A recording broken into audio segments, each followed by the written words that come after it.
And my makeup is looking fierce today. I contoured with L'Oreal concealer, so if anything, they're winning the battle of my concealers, at least as far as the contour is concerned. And I have had this makeup on for hours. Are you listening?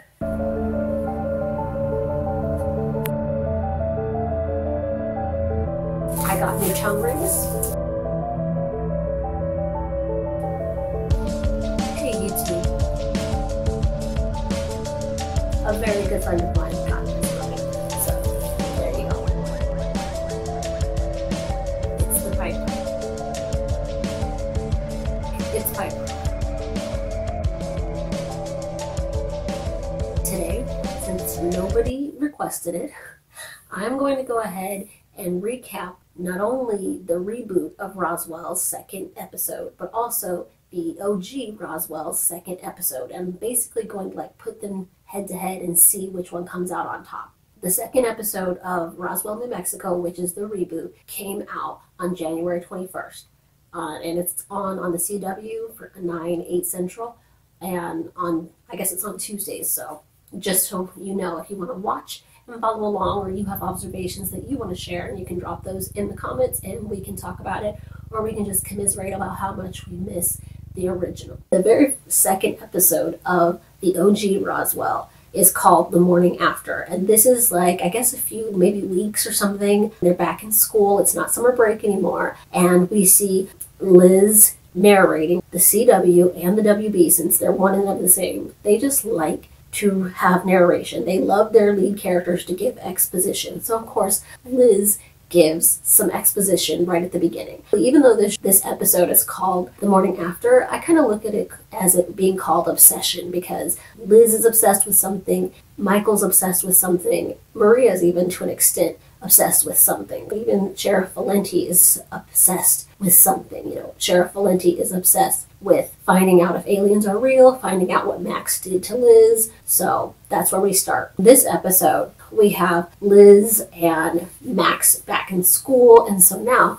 Liz is wondering, which she does exposit for us right at the beginning, she wonders if Max is thinking about her as much as she's thinking about him, and it's the teenage life when that was everything that mattered, was if somebody was thinking about you or not. So we have Max and Liz walking into their first class, or at least I think it might be their first class, but what they expect to be their normal teacher turns out to be a substitute. And the substitute's name is Miss Topolsky. And Miss Topolsky immediately starts calling attendance. And so as she's calling attendance, everybody's saying here, you know how attendance works. But when she gets to Michael Guerin, who I never even realized he had that many classes with Liz, but whatever. So when she gets to Michael Guerin, he's not there. She asks the class, does anybody know where Michael Guerin could possibly be? And of course, everybody looks at Max, because Max is the only friend Michael has. So Max is I don't know, this class is not really his thing. And so they laugh it off and it's no big deal. But later on, Liz corners Max in the hall and she's like, do you think it was weird that Miss Topolsky was asking questions about Michael specifically? And Max is like, no.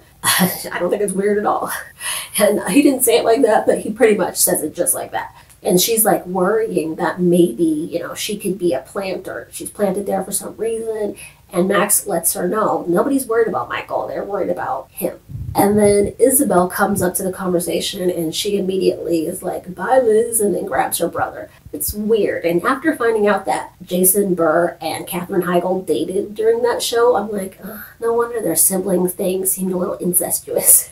Liz ends up going to work, I guess later on that day, and her and Maria are in the back room where employees get ready for work, and they're talking. And Maria, of course, is obsessed because she wants to know if these are good aliens or bad aliens. Do they look green normally? Are they 3 feet tall and slimy? Is their skin just their code, or is it a costume? And realistically, they look like National Enquirer looking aliens. And so Liz is all cool, calm, and collected. It's I don't know.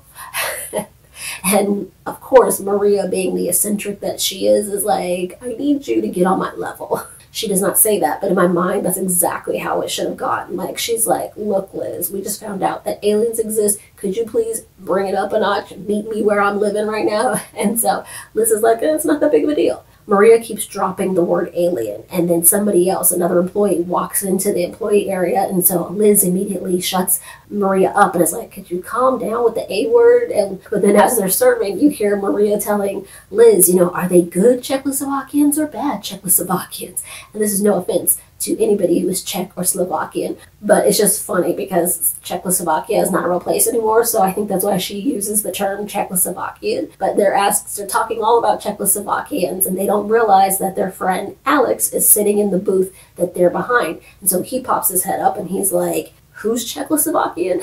And of course, because they have not told Alex at this point about the alien situation, they just make up some story like, it's a kid who works at the hardware store from school. In the very beginning, Michael comes into or knocks or scrapes or something on Max's bedroom window late at night. And so Max, being an alien, jumps up and grabs a baseball bat to protect himself. And I'm like, dude, you're a whole alien, like with powers and stuff. Why are you grabbing a baseball bat to defend yourself?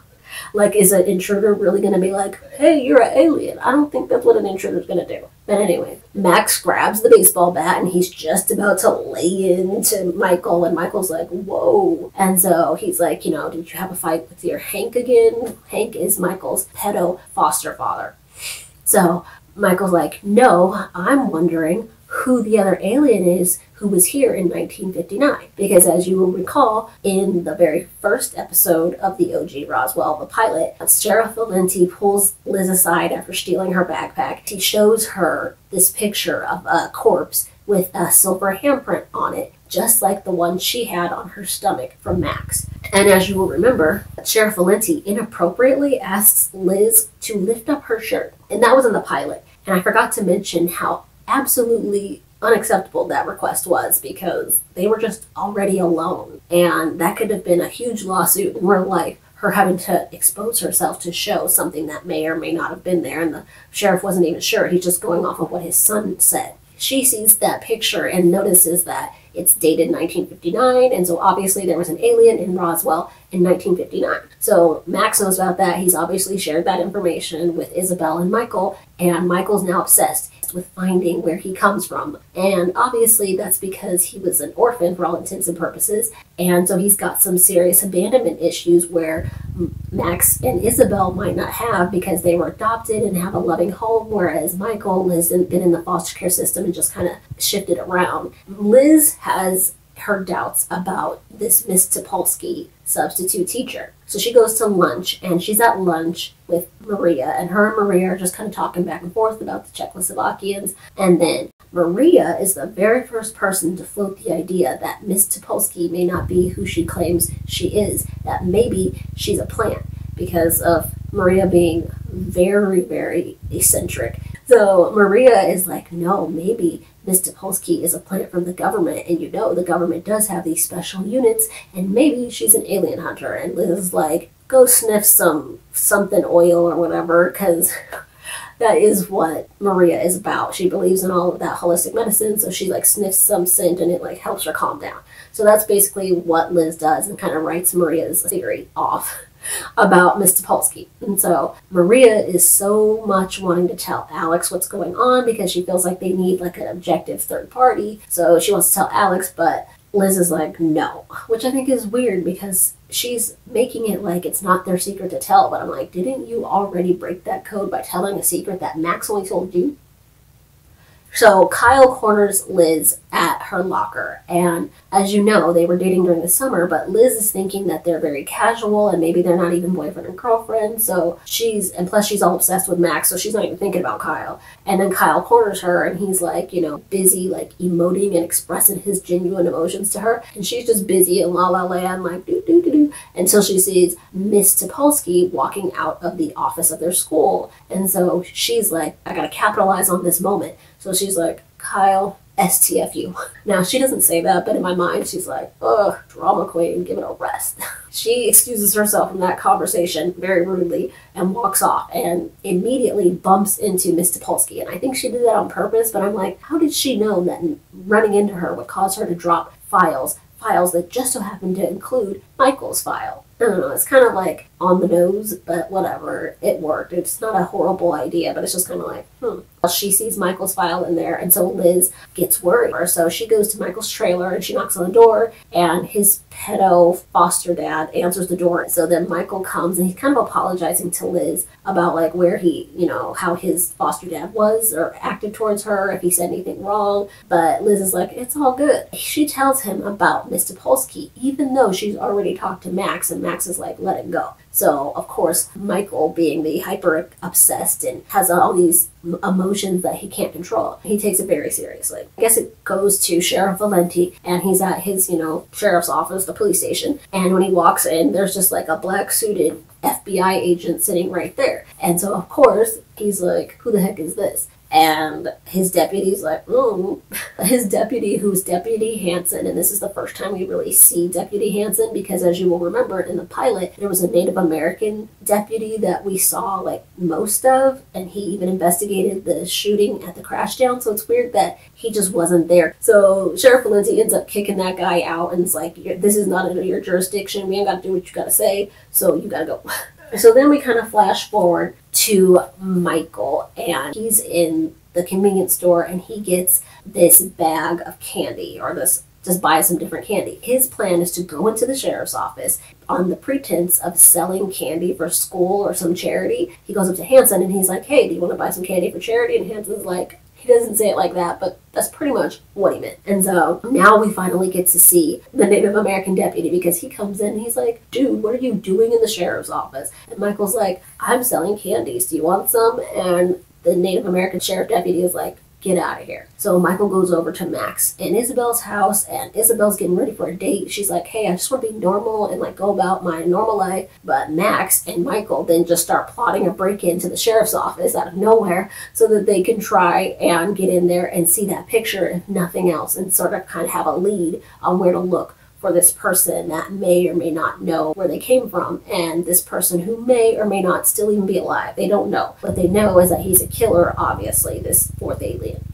Max confronts Liz because Michael, while he was over at Max and Isabel's house, confided in them and said that Liz knew that Miss Topolsky was not who she claimed to be. And so Max is like, dang, Liz, why'd you have to tell him? So he ends up going and talking to Liz at school the next day, and for whatever reason, he decides that they should scope out Miss Topolsky. And he invites her to the eraser room, which is like their room where everybody makes out, I guess. And so when she tells Maria is like, scandalous. Virginities are taken in the eraser room. But Liz couldn't be any happier about Max wanting to be in the eraser room with her. So they go to the eraser room and they're spying on Miss Topolsky, and Miss Topolsky is talking to some guy dressed in a black suit, and she's like, if Muhammad won't come to the mountain, then, which means the mountain comes to Muhammad. So they know that something's up, and so she's looking for Michael, but they don't know what. While they're in there in the eraser room waiting for some incriminating evidence from Miss Topolsky, Liz is asking Max all these questions, and she even asks him if he used to be 3 feet tall and green, and he's like, we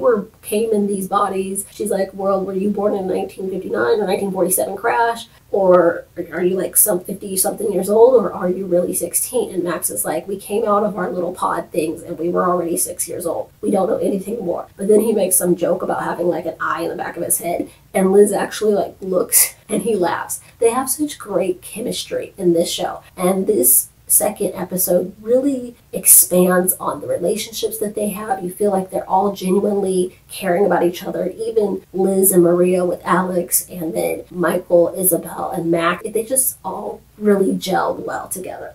And keep that in your mind, because when we get to the second episode of the reboot, you'll know why I say this. So Liz and Max are in the eraser room, and Liz is telling Max that, because her parents are so well known and they own the crash down, she really just wants to be invisible and not have everybody watching her while she's trying to figure life out. But Max is like, I'd like to be a little less invisible because I've had to keep this secret for so long, I can get close to anyone. And that, again, is an endearing trait. Something that endears us to not only Liz, but to Max. Is like this, Jason Katims is a genius. He knew exactly how to elicit emotion from the audience towards their characters. And so you really, even without reading the books, you really just feel like you can understand these characters. The things that they're going through are not just alien and human, but actual just real things that kind of we all go through. Miss Topolsky ends up going to Michael's house. The FBI ends up showing up at the police station, and Sheriff Valenti is in there, and like Agent Stevens, I think, is like the head of the FBI, or at least the head of all the guys from the FBI, and they come in and they're like, we gotta confiscate all your alien stuff because we believe this is malarkey and we want to take it all because you don't need it, cookie pants. And so Sheriff Valenti's like, you found something on the uniform that the waitress was wearing, which was Liz's uniform that he took from her bag whenever he stole it in the pilot. So the agent's like, no, it was tomato sauce. And he's like, no, that can't be what it was, because if it was, you would not be in here trying to take all my records. But little do they know, Sheriff Valenti has a little key hidden inside his thermos, and that key opens something. I don't know, his filing cabinet. I don't know what it opens. Of course, Michael's outside watching for some reason, and he sees it. And so it's later that night, and Max is pulling up in front of the crash down with Liz in the Jeep, and they tell, Michael runs up to Max because he's trying to tell him what's happening at the sheriff's office, but then Max is like, hey, Miss Topolsky is not what she seems. She's going to go to your house. You got to stay away from your house. And Michael's like, okay, whatever, but they're taking all the stuff out of the sheriff's office, and Max is like, for real? So then, of course, he's like, okay, Liz and I are going to go scope out your house so we can see what Miss Topolsky wants. You go to my house because Isabel's waiting there for you. Well, Liz actually goes into the crash down. She tells Maria, like, hey, can you cover for me? Because I got to go play Sherlock Holmes with Max. Again, she doesn't say that, but Liz takes off. But as she's hopping in the Jeep, Kyle pulls up. Kyle sees the Jeep taking off, and he's like, Liz. So because Kyle is borderline on stalker-like obsession towards Liz, which, again, obsession is like the name of this episode, basically, even though that's not the title. They should have made it the title. So he follows them all the way to the trailer park where Michael lives. And Max and Liz are talking in the Jeep, and they're trying to like be hushed tone because they're trying to watch what Miss Topolsky is doing at Michael's house. But then Liz somehow drops her ring that she's wearing on the ground, and from Kyle's vantage point, all he sees is Max sitting up in his Jeep, and Liz's head goes. Kyle's like, no, Liz, no. He thinks that Liz is giving a blowy. So he's like, no, Liz, don't do it. I'm supposed to be your first blowy. He doesn't say that, but in my mind, that is how it went. And so he walks up to the Jeep, and he's like, Liz, what are you doing? And she pops up, and she's like, I dropped my ring. And he's like, why are you whispering? And she's like, I'm not whispering. We're going bowling. He's like, why are you whispering? So it's funny. It's a really funny scene. I'm ruining it, but you should watch. Then after this is all said and done, Max drops Liz off back at the crash down, and they're talking, and he's like, hey, maybe when everything settles down, we can go hang out. And she's like, yes, because of course she wants to go out with Max. And she's like, it's a date. She's like, wait a second. No, it's not a date. I meant it's a hangout. She doesn't say that, but that's what you think. They don't even touch, but you can feel like this heat between them building. And so Max ends up taking off, and Liz goes home. And then Isabel is waiting, and she tells Max that Michael disappeared. He was supposed to be at the house with her, but he took off. So, of course, they go to the sheriff's station, and what do they find? Michael trying to break in. And so, because Max wants to know, too, and even though it should be against what he is, he decides to go in there also. And when they go in there, they discover that they find the key that Sheriff Valenti had hiding in there. And when Michael picks it up, it gives him a flash of this dome-shaped building. And then Sheriff Valenti is heading back to his office, and Isabel had gone to sidetrack Sheriff Valenti and whoever else was there so they wouldn't notice noise going on in Valenti's office. But Valenti walks in, and Isabel uses her looks to get everything. And I'm like, is her attractiveness like superhuman or like some alien ability? Because she seems to be able to talk anybody down just by smiling and looking at them. And so she tells the sheriff, I ended up running over a nail or something, and oh my gosh, I'm a damsel in distress because I don't know anything about vehicles, and now I have a flat tire. I need somebody to change it. And the sheriff is like, sure. Well, first, the deputy, who's the Native American deputy, I think, he's like, okay, I'll help. But then Sheriff Valenti's like, I got this. And I'm thinking, that's so pedo, because ew. I know she might be pretty, but she's still a teenager. So her tire gets changed because she was the distraction, so she had to bust her own tire, and they change it. The actual people we meet in this episode are Deputy Hansen, Miss Topolsky, Hank Michaels, weird pedo foster dad, and then Miss Evans, but Mr. Evans doesn't matter because he's not the one that's in the series. And then the Native American deputy, we see him more. So basically, it all comes down to them just kind of getting that key, and now they're just curious what these flashes mean. And Michael, sure, it's leading him to this fourth alien. Like, somehow they wanted to find it. that's where that episode leaves off pretty much. So then we have the second episode of Roswell, New Mexico. Again, was on January 21st, 9/8 Central, every Tuesday on the CW. What you get from this episode is, again, Liz is of course narrating the beginning, and so I'm gonna say spoiler alert now, but you already got tons of spoilers for the last one, or the OG, so you're gonna get more. I think it's weird because in this specific episode, all of them say Liz's last name different. Some people are saying Ortecho, some people are saying Orteco, some people are saying like Ortetic. Like, it's just always said differently depending on who's saying it. I'm saying Liz Ortecho. That's what I'm going to say. We have Liz narrating, and she's like basically waxing poetic about how she wants to just basically stay so she can get some answers to Rosa's murder. Because remember, Liz's sister Rosa is dead because she died almost 10 years ago to the date in a car accident where she took out 2 other people and herself while she was driving under the influence of drugs. She really wants answers to how Rosa died. She wants to know more about what led up to Rosa's crash. So that's what she's trying to learn. And so she's at the cemetery, like talking to her sister's headstone. And guess who pops up? Because why not, right? Max. He shows up and he's like, hey, Liz. And of course, she's like, hi, Max. But it's not the same chemistry. I really don't feel like there's any chemistry anymore between Nathan Parsons and Janine Mason, who plays Liz. I don't know why that is, or maybe we just have to get more into this to see some sort of chemistry. But as of right now, there just doesn't seem to be any. And so he tells Liz, like, hey, the cemetery's closed. And so he's like, hey, well, I can take you home. And for whatever reason, she's like, sure. But I'm thinking, how did you get to the cemetery? If he's taking you home, how'd you get there? Like, obviously it's not that close to your house. How'd you get there? Max starts asking Liz once they're outside the crash down how long she's staying in town, and she's like, oh, I'm not going to stay long because she has just received a grant for her work in California. She's doing some study of vascular regeneration because she's a scientist, and so she's like, I gotta beat feet, dude, because I gotta go. You know, like, I can't be here. I hate this town. Then, before Liz goes into the crash down, which I think is a good line, she says to Max, like, hey, I still want to make out with you, buddy. And he doesn't even act like he even cares if she wants to make out. She's like, yeah, I got a couple things going on for the next couple days, especially because the 10-year anniversary of Rosa's death is coming up, and so it's going to be a hard day for her. But she's like, the handprint's almost gone, so when it is gone, I want you to meet me at dawn or something like that at the mine shaft where you were born, and let's do that make-out session. Which I think is weird. I'm like, so she's also kind of a floozy because she's like, hey, I don't even like you that much and barely know you, but let's make out. Whatever. So then, and I want to say this now, that this episode of their show basically should have been called Third Eye Blind. Why do I say that? Because everywhere Third Eye Blind is mentioned in this show. You see in a flash, Rosa has Third Eye Blind song lyrics written on her hand that she doodled there. Liz goes and meets up with Maria, who works in a bar. I think Maria's the bartender, or I don't think she's the owner. I think she's the bartender, but who knows? We'll find out more as the show goes on. She's talking to Maria, and even while they're talking, there's somebody, or at least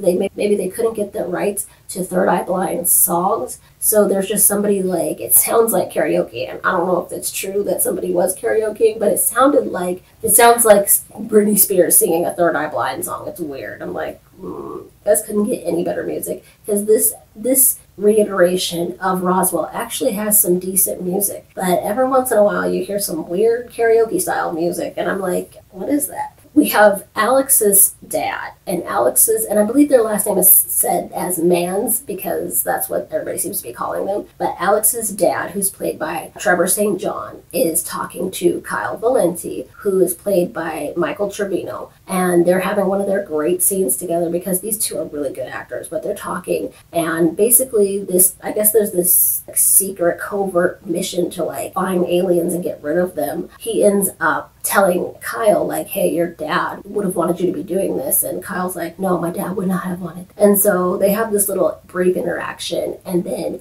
Alex's dad basically threatens Kyle because Kyle is like, I can't tell you who my patient was that had the silver handprint. And I'm thinking, why did you mention it to him at all if you weren't going to tell him who had it? I'm like, that's so dumb, because now he wants to know. So it's like, you could have avoided this by not telling him. Mr. Mans, we'll call him, because I can't remember his name. And they never really introduce him, so you never know. But yeah, he's Alex's dad. He shows him a picture of Kyle's like relative, who is called Hector Valente. And Hector Valente, I said Valente like it's some weird word. Okay, so Hector Valente was murdered and he has a silver handprint on him. And so Alex Mann's dad is really like, hey, I need to know who this was. But since Kyle won't tell him, basically he tells Kyle, if you mention this operation, which is called Project Shepherd, we're going to kill you. Your rights as an American are over, so you can't mention it because whatever, it's time for you to die. And I'm like, that's kind of harsh. Like, if you really want information from him, I'm pretty sure you shouldn't offer to kill him. Then we have a scene that really upsets me, and there's a lot of reasons why. We see Max sitting in the sheriff's station at his desk, and then in walks Deputy Freya. Obviously, it's Freya from the originals, and I'm like, oh, it's a little tiny originals reunion with Freya, who is, I guess, was on that show. And I don't know if Nathan Parsons had any scenes with her, but she was Freya on the originals. And when he was on the originals, she was on it too. So I'm like, wow, they both needed work. And so Julie Plec was like, hey, we got this show.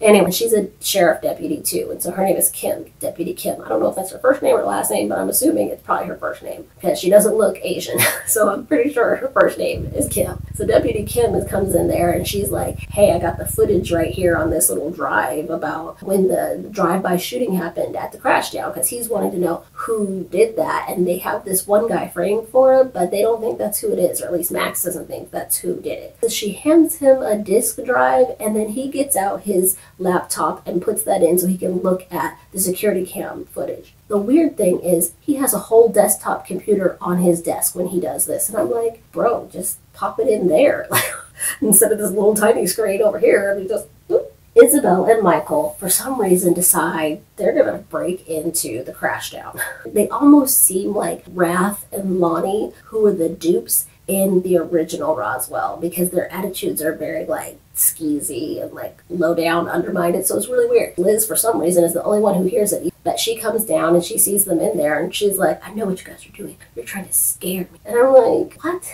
It was so weird. I'm like, there's just no chemistry between these three. And then Michael and Isabel commence to making weird threats, or I guess being intimidating, at least what they thought was intimidating, but it just looked like they just needed to eat. Maybe they were hangry. I don't know. Like, Michael ends up throwing a telekinetic power. He has telekinesis. And I'm like, when did they get that? That's like a bewitched thing. But for whatever reason, the CW is really obsessed with telekinesis. So he telekinetically throws a knife at Liz, or not at Liz, but in her general direction, and it lands in some display chocolate cake. And then he's like, I'm a chocoholic. And I know that sounds funny, and it was funny, but it was funny like brutal. Please, guys, stop with one-liners that don't go off. Max somehow senses, like his spidey senses start to tingle, and he realizes that Liz must be in some sort of danger, because then he literally seems to pop in out of nowhere while Liz is being threatened by Michael and Isabel, and he punches Michael,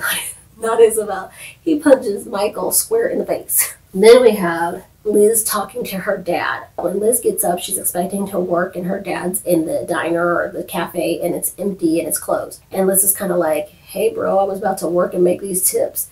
And he's like, shake it easy, sweetheart. Your sister was murdered 10 years ago today, and people like to get rowdy over here. They're trying to, like, force us to go back to Mexico. I don't know. Again, this is like a really politically themed show. He says, like, I'm afraid we're going to get, drive-by again. So I closed the store or the cafe so that we don't have to deal with that. And then he asks her a question about Rosa, and she's like, I don't forgive Rosa. Even though I'm like, weren't you standing at her gravestone and you were like clearly trying to say that you were going to try to figure out what happened to Rosa? Why all of a sudden would you be like, I hated her and her issues? And her dad's like, you think I just remember when she died? I don't. I remember your mom playing guitar, and I remember her and you dancing around, and your mom doing this and that. He's trying to get Liz to be more sympathetic toward her sister and at least mourn her properly. So Liz decides, you're right, Dad. After 10 years, why didn't I think I needed to get over this? That's another thing. It's so weird. If they had made a shorter amount of time go by, I would understand. But instead, it's not a shorter amount of time, so it's really weird that you have Liz, like, still not having having done anything to get over her sister's passing. She looks at her sister as kind of like a murderer, which I'm just like, in 10 years, this has never come up. Now, they're back in the bar where Maria works. Maria in this series is just as like eccentric as Maria in the OG Roswell. She like believes in like, I guess, reading tarot cards or crystal balls or whatever. She just has like this different sort of feel to her. Before we get to the bar, we have Alex showing up at Michael's trailer to evict him. Alex and Michael kind of have some like exchange. They interface for a second,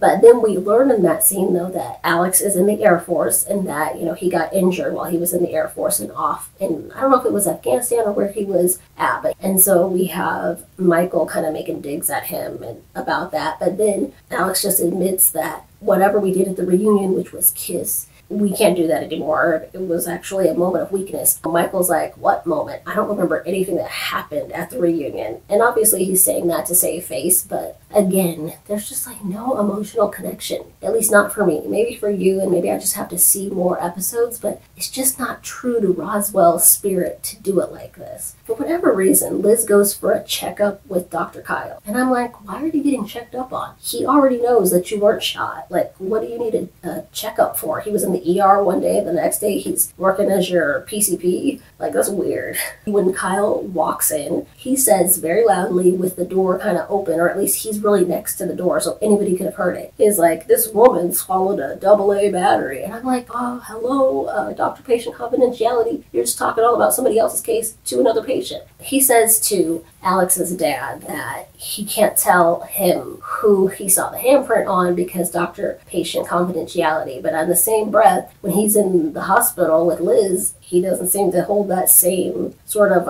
energy about doctor-patient confidentiality. So then they start to talk, and then Liz, for some reason, thinking that she wants to come to grips with her sister and her sister's death, asks Kyle if he can get her Rosa's toxicology report. And Kyle is like, oh, I just don't think you should. Like, oh, don't look at it. She's like, I need this for closure. And he's like, okay, I'll call you. I'll get it, because Kyle's also a doormat. Well, then we flash to the scene with Isabel and her husband, who happens to be a lawyer, go figure. And so Isabel's lawyer husband is just as hot as Adam Rodriguez was in the OG Roswell, and he ends up being Isabel's husband in like the third season. And it's weird because they go back to talking about their S&M moment, and he's like in his bedroom untying his favorite tie from like the bedpost, and he's like, next time we do this, we gotta use a different thing to tie me up. And I'm like, why is there this awkward BDSM moment? Like, it's not necessarily BDSM, but it's like some bondage. And I'm like, what? She tries to tell him that she's feeling some sort of way about Max not confiding in her, and she feels like Max is acting different. And so her husband, the peach that he is, offers to help. And he says, hey, I can take Max out and maybe talk to him man to man. And so she's like, if he's not going to share with me, he's definitely not going to share with you. Maybe I should have him talk to Michael. And I'm like, what would make you think that would be successful? There's been no showing of them having a close relationship. Not Michael with Max and not Isabel with Max. It all just seems like they don't really like each other. It's really weird. Then we have something that I don't understand. In this iteration of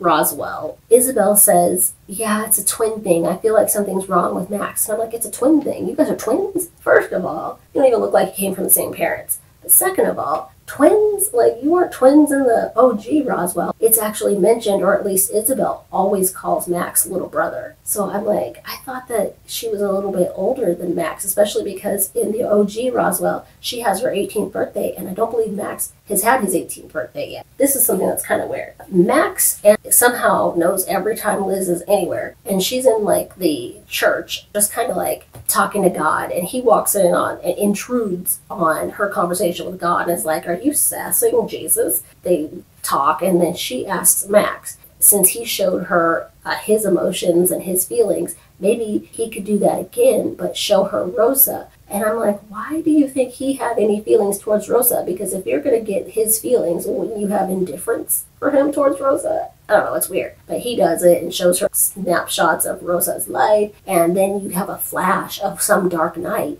with Rosa with Max, and she has scribbled writing on her hand. So Liz doesn't, I guess, read too much into that. And so Max tried to pull away before that vision came, but she held on tight, which I would too if I was with Nathan Parsons and he was holding me. I wouldn't let him go either, because anyway, so she doesn't let go. But then when she had all the visions, she's like crying and she's like, thank you, Max. And I'm just like, oh, whatever. But then they get really close, like they're gonna kiss, and I'm like, this is church.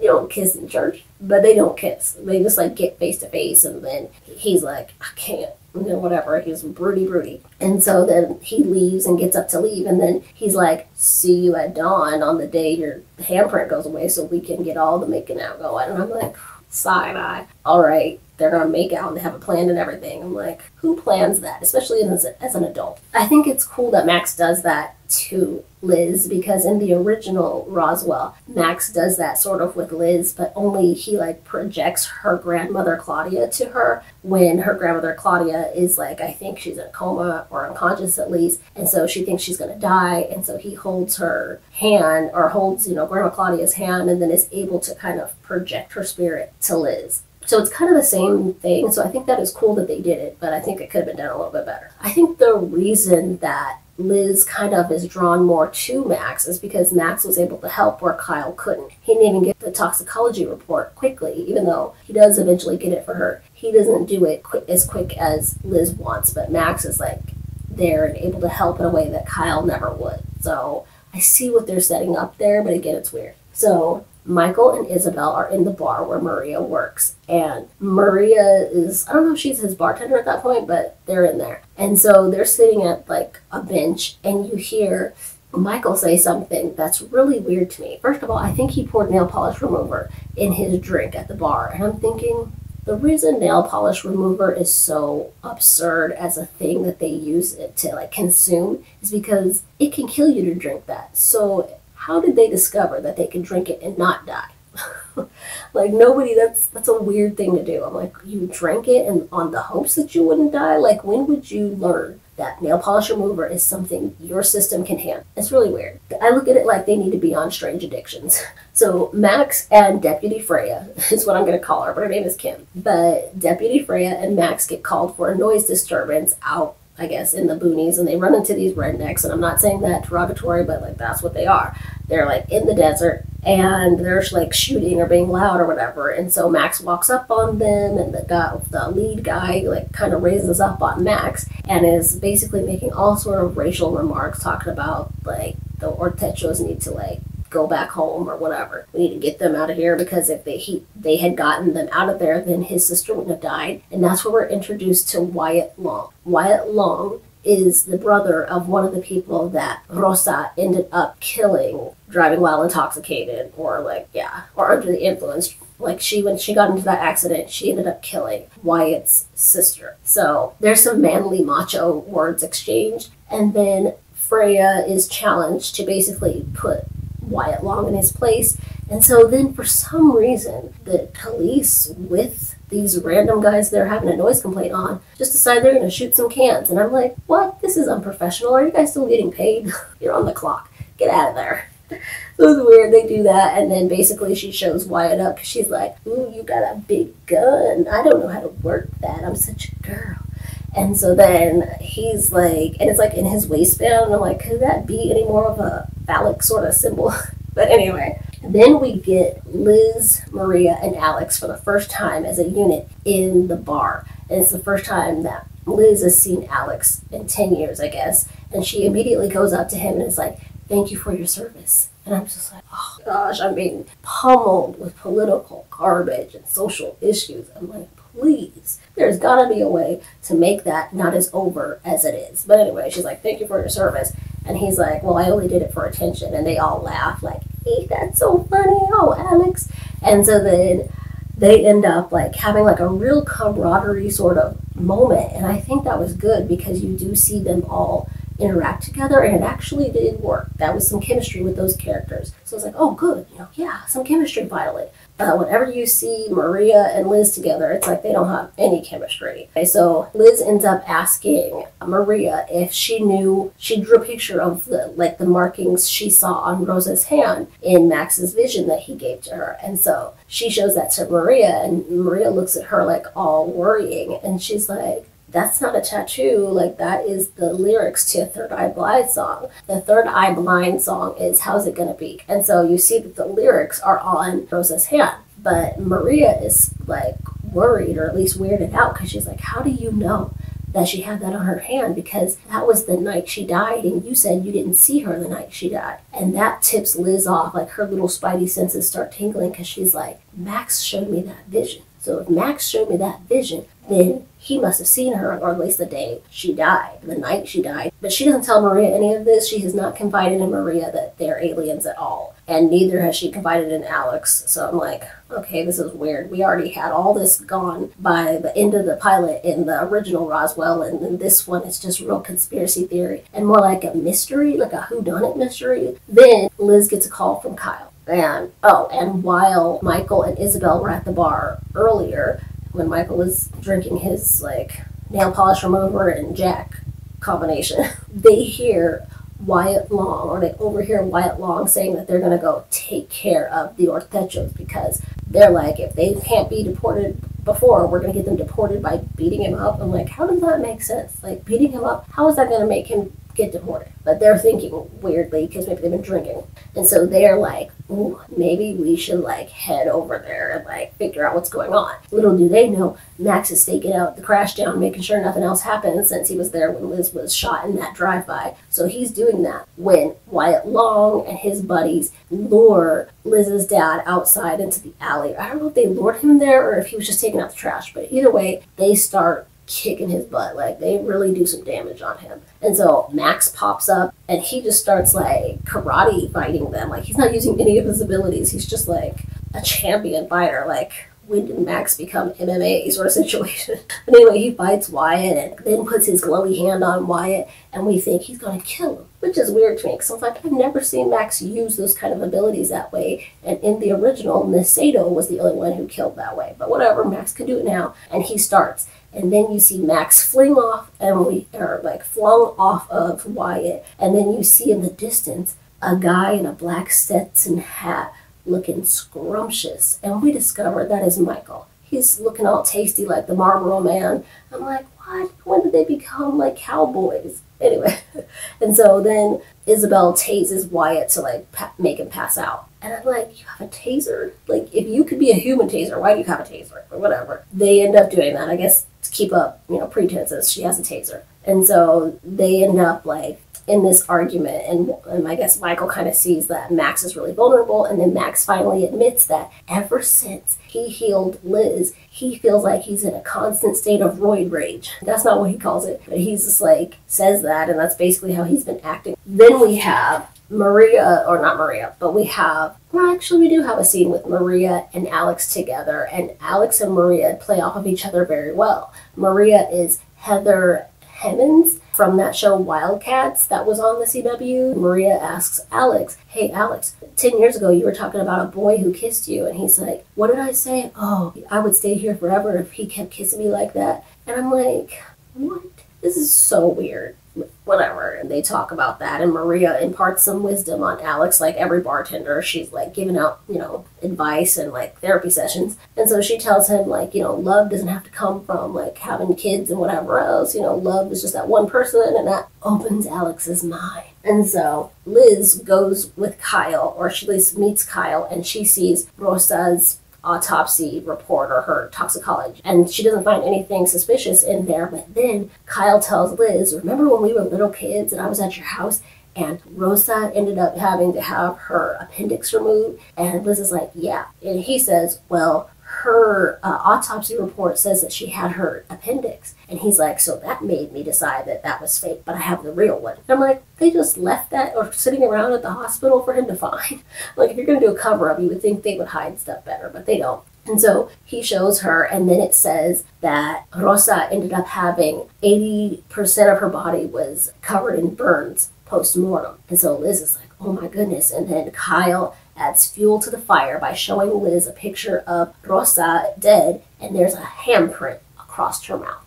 Liz is like seeing red. And then Kyle turns to Liz and is like, I don't think that this was a mere accident. I think that Rosa was murdered by aliens.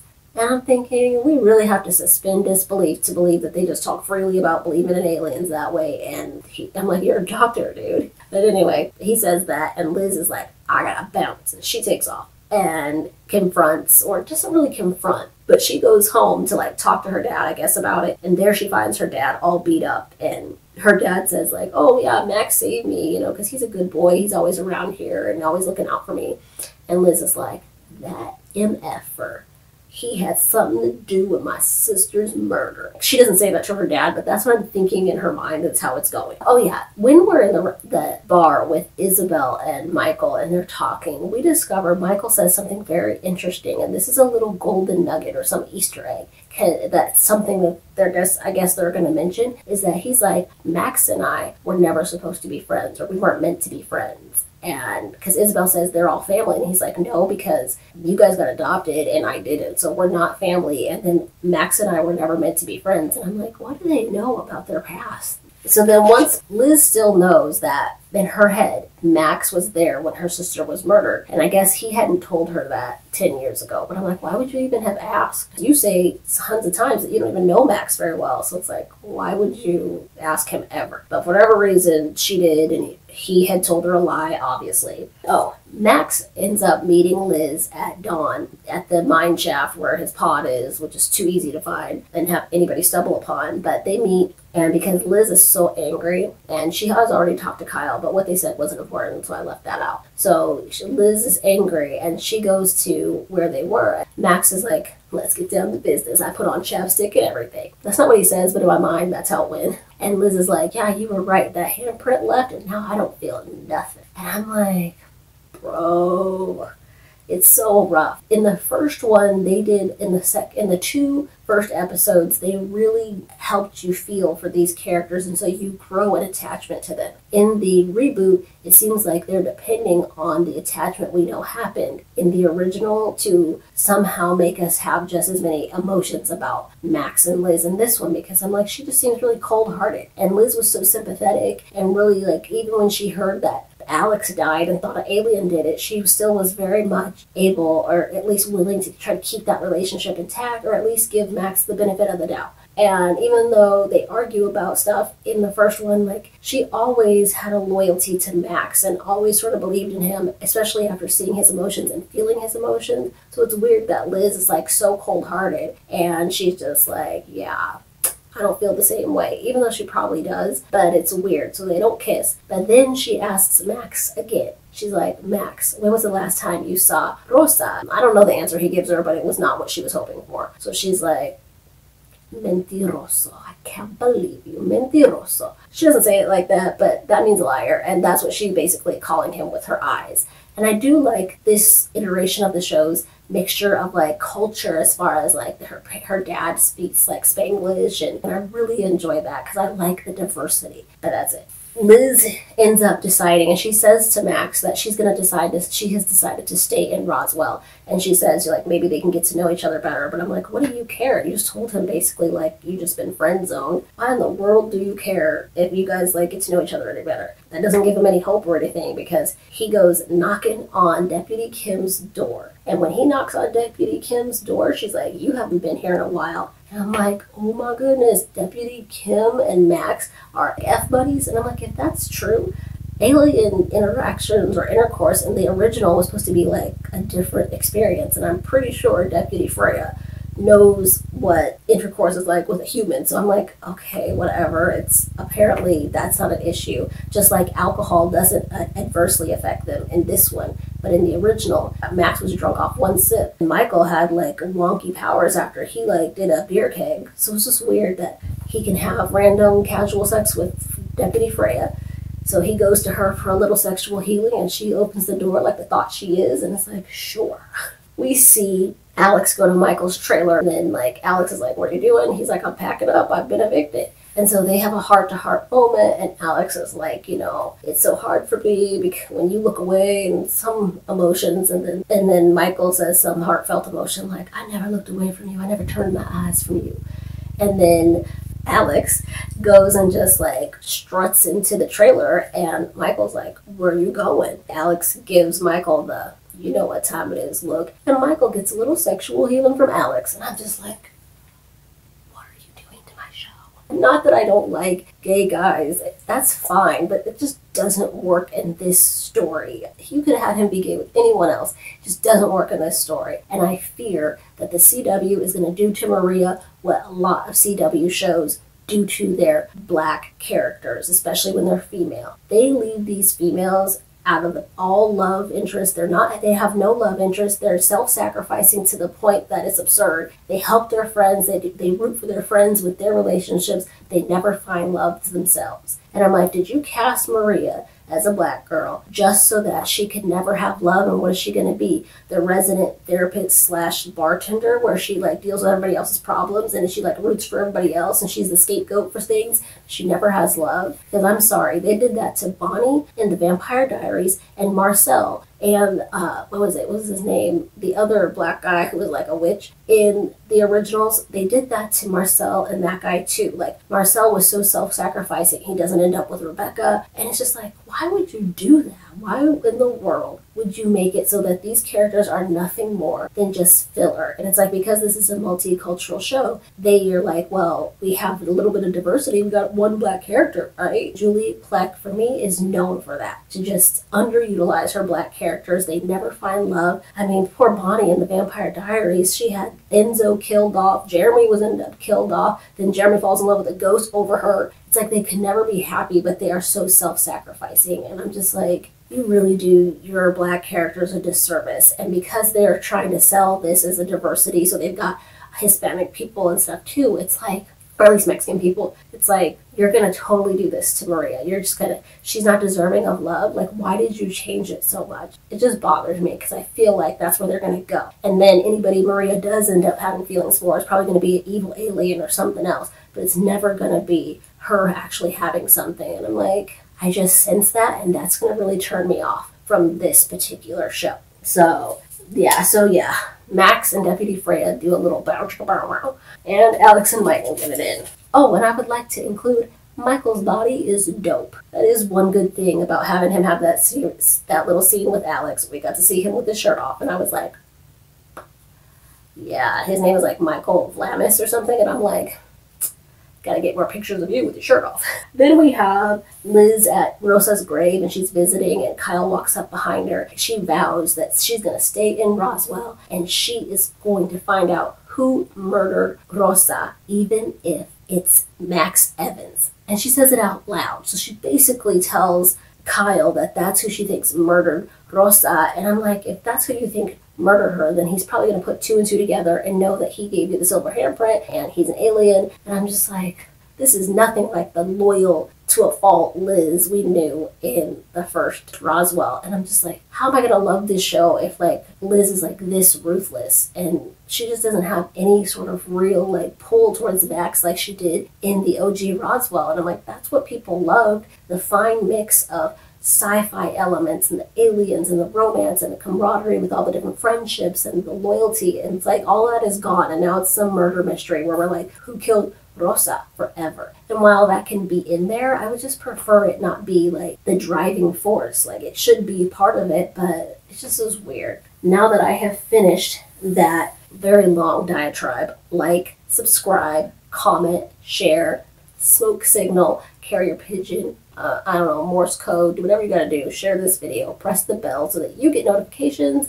And next I will be doing The Passage, second episode, so that we can talk about that one. But as of right now, that is it, and goodbye, peaches.